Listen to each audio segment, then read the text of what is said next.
I still remember the exact moment I realized something was wrong. Not a slow realization, not a gradual feeling building over time.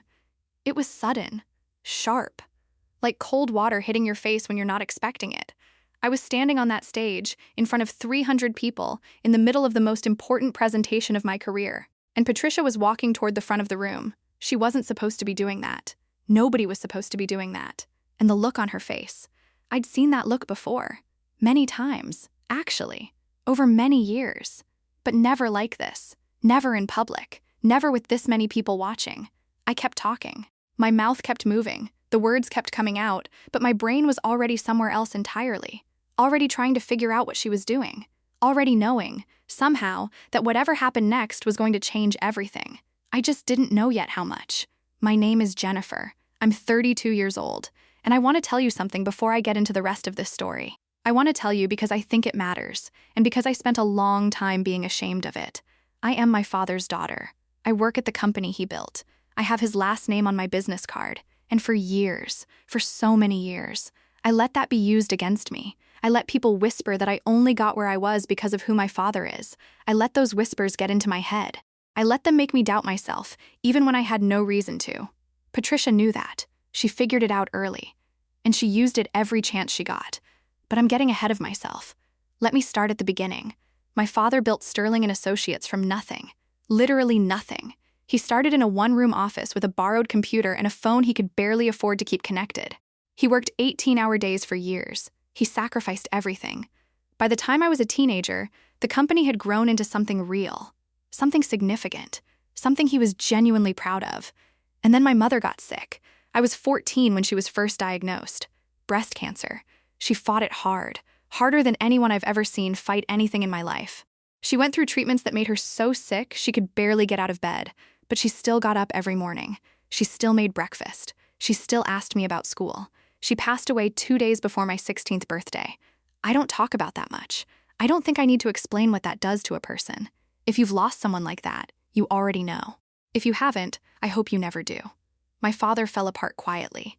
That's the only way I know how to describe it. On the outside, he kept going. He kept running the company. He kept showing up.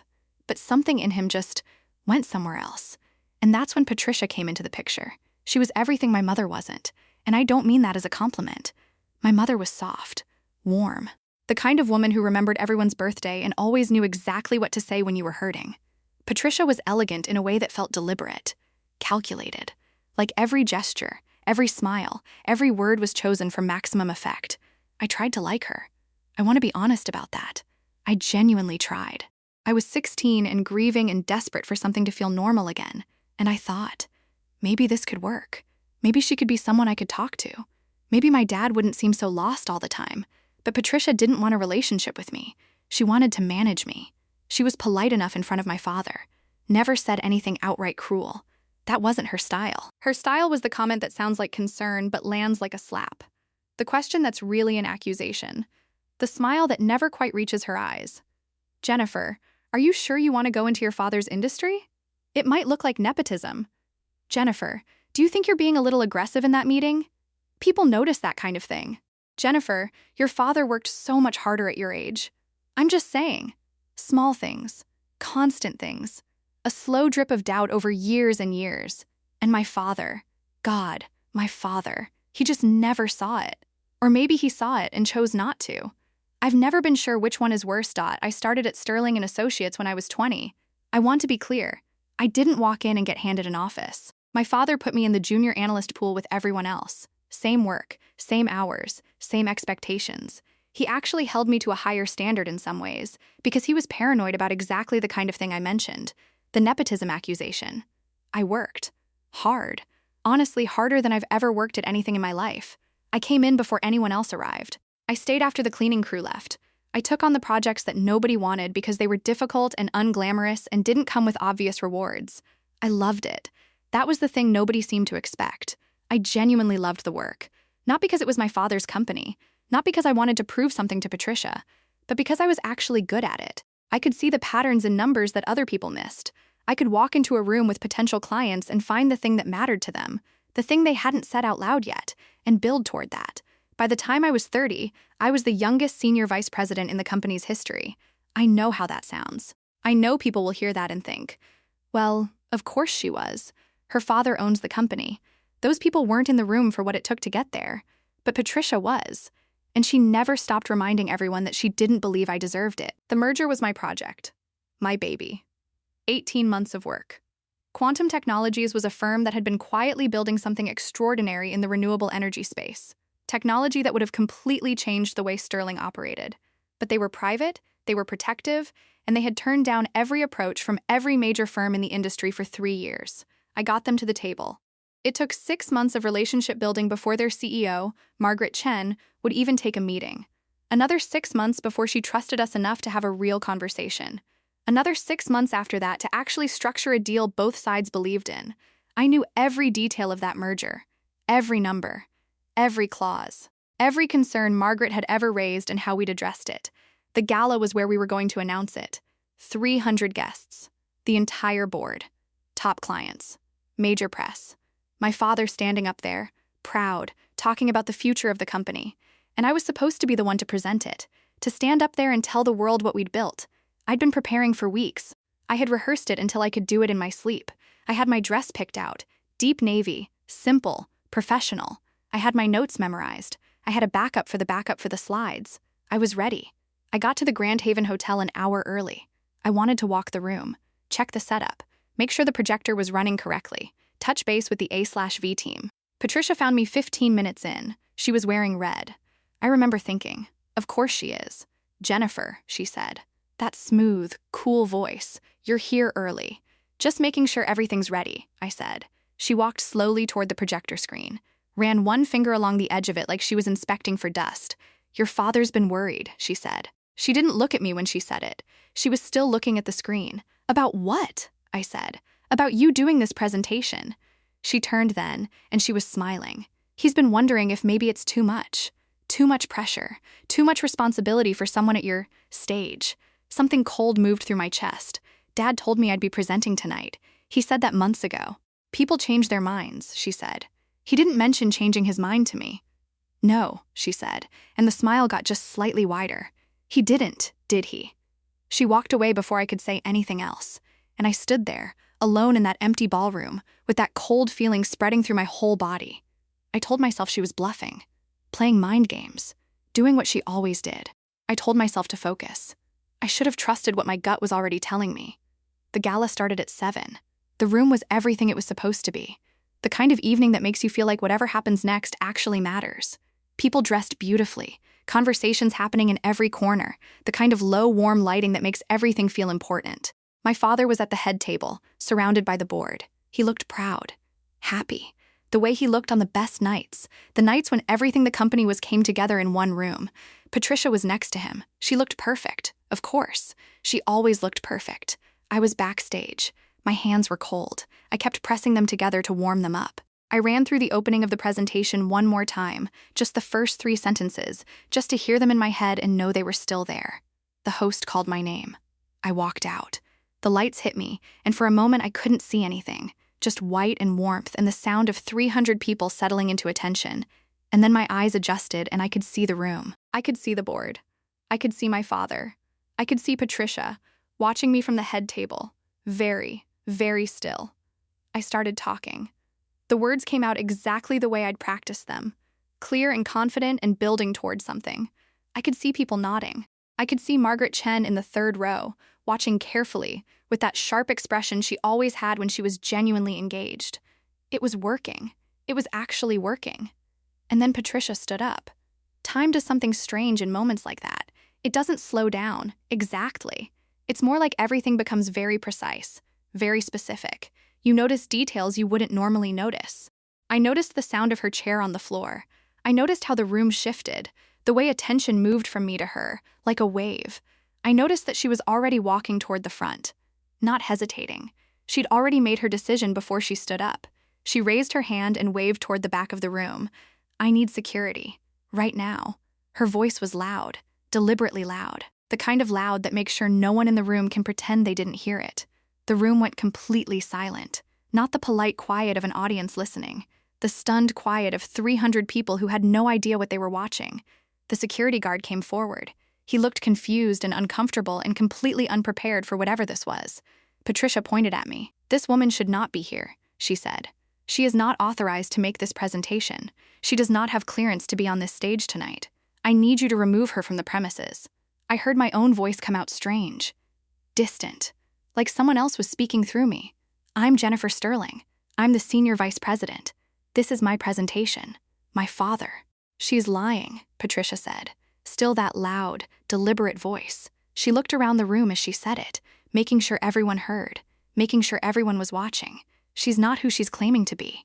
I'm asking you to remove her immediately." The guard looked at me. He looked at Patricia. He looked back at me. He was just doing his job. I want to be clear about that. He was just a man doing his job, and someone with authority in that room was telling him there was a problem. He put his hand on my arm, gently, but firmly. "Miss, I'm going to need to ask you to come with me." I looked out at the room. 300 faces. Some confused, some shocked, some just watching, waiting to see what would happen. My father was at the head table. He wasn't moving. He wasn't standing up. He wasn't saying anything. He wasn't doing anything. He was just sitting there. And Patricia was standing in the middle of the room, and she was smiling. They walked me out through the ballroom, past every table, every face, every person who had come here tonight to celebrate the company's future. I didn't cry until I was in the lobby. And then I couldn't stop. I sat on a bench near the entrance. My phone was in my hand. I didn't know who to call. I didn't know what to say. I didn't know what had just happened or what it meant or what I was supposed to do next. I just sat there and cried, and the lobby staff moved quietly around me, and the sounds of the gala drifted through the closed ballroom doors. I thought about every year I had worked for this. Every early morning, every late night, every project I had taken on that nobody else wanted, every deal I had closed, every relationship I had built. I thought about 18 months of work on a merger that I had built from nothing. I thought about my father's face when the guard walked me out, and then my phone rang. I didn't recognize the number. I almost didn't answer. I was in no condition to talk to anyone.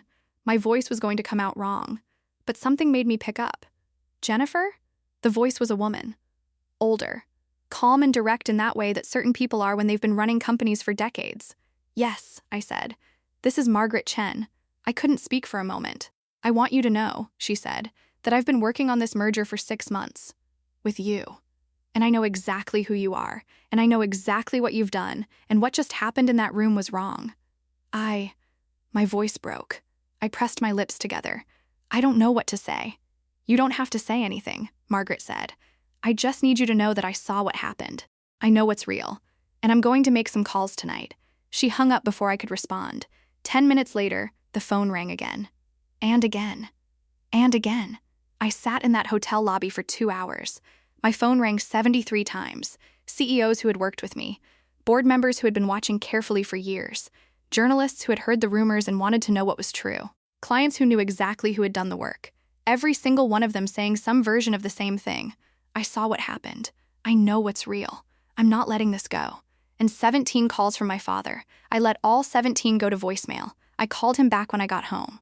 When I was sitting on my kitchen floor with my shoes still on, because I hadn't had the energy to walk any further, he picked up on the first ring. "Jennifer." His voice was broken in a way I hadn't heard since my mother died. "I'm so sorry. I am so sorry." "What did she tell you?" I said. He was quiet for a moment. "She told me you'd been unstable, that you'd been making decisions that put the company at risk, that you were going to say things tonight that would damage the merger." A pause. I believed her. I don't know why I believed her. I've been asking myself that since the moment they walked you out of that room. I didn't say anything. "I should have stood up," he said. "The moment it happened, I should have stood up. I don't know why I didn't. I've been sitting here trying to understand why I didn't move, and I don't have a good answer for you." "No," I said. "You don't." "I'm going to fix this," he said. "Whatever it takes. I'm going to tell everyone the truth." I told him I'd think about it. I spent the rest of that night on my kitchen floor, thinking about nothing and everything all at once. The next morning, before I'd even finished my coffee, Margaret Chen called a press conference. She announced publicly that the merger with Sterling and Associates was suspended. She said she had concerns about the integrity of the company's leadership. She said, and I'm paraphrasing here, that she had watched something happen the night before that she could not simply overlook. 2 hours later, the Business Weekly article went live. By noon, it had been shared over 1 million times. The board called an emergency meeting that afternoon. They went through emails. They went through records. They reviewed 18 months of work, and who, specifically, had done it. Patricia was terminated before the end of the business day. My father called me to tell me personally. He was crying on the phone. He told me he was sorry in about 12 different ways.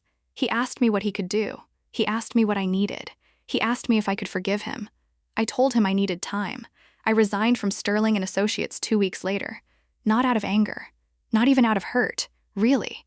It was something quieter than that. I had just finally, clearly understood something that I think part of me had known for a long time. I didn't need to prove anything there anymore. I started my own company. I called it Sterling and Sterling, just because I could, and because the name still meant something to me, and because no one was going to take that from me. Margaret Chen was my first client. The merger we'd built together at Sterling and Associates, we rebuilt it differently. A direct partnership. On our terms. The first year, I made $3 million.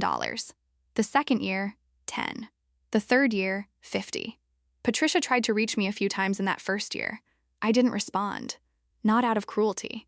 I'm not interested in cruelty. I just had nothing to say to her that would have done either of us any good. My father and I are working on it. That's the most honest way I can put it. We talk. It's not easy. Some things were said and not said that take a long time to come back from, but we're trying. I don't know if that part of the story has an ending yet. I think about that night sometimes. Not as often as I used to. I think about sitting on that hotel lobby bench with my phone ringing and not understanding yet what was happening. Not knowing that all of those calls were people saying, "We see you.